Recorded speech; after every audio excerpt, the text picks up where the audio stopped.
Halo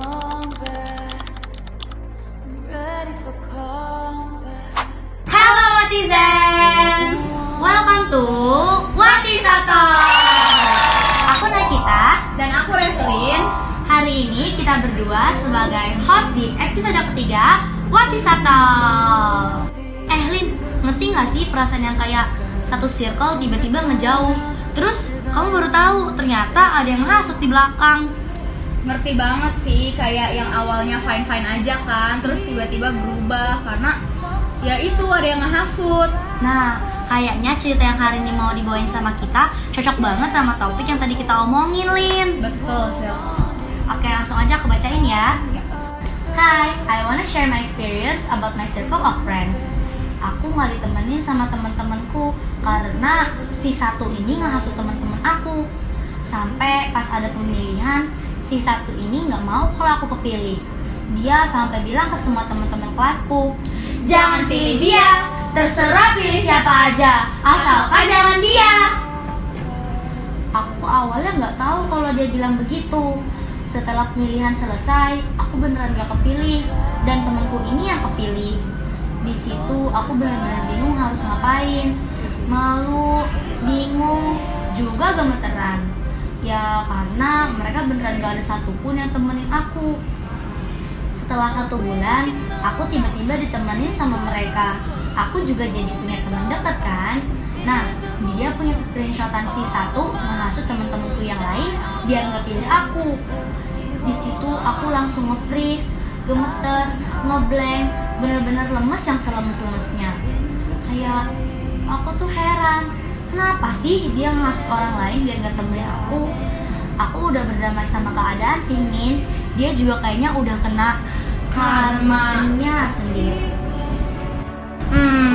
Kalau dari cerita yang tadi kamu bacain sih ya, Cit, kadang tuh yang bikin sakit bukan karena ada satu orang yang ngehasut teman-teman kamu nggak sih, tapi kayak karena teman-teman kamu yang langsung percaya aja gitu sama hasutan si satu orang ini. Bener banget, Lin.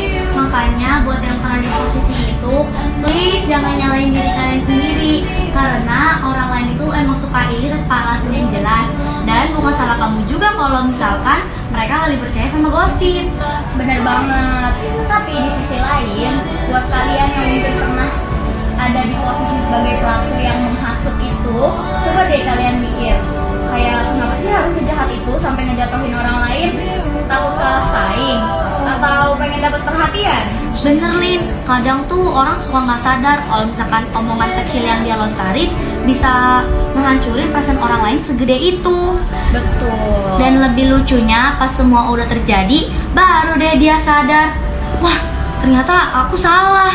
Betul. Tapi damage-nya udah keburu kejadian. Dan yap, tapi gini sih, minta maaf tuh bukan bikin kalian kelihatan salah, tapi itu tuh justru nunjukin kalau kalian tuh berani buat tanggung jawab. Dan buat kalian yang pernah disakitin juga, jangan biarin kejadian itu malah bikin kalian overthinking terus-terusan, karena kalian tuh tetap bisa tumbuh dan berkembang dimanapun kalian berada, tapi jadi versi diri kalian yang lebih kuat. Setuju banget.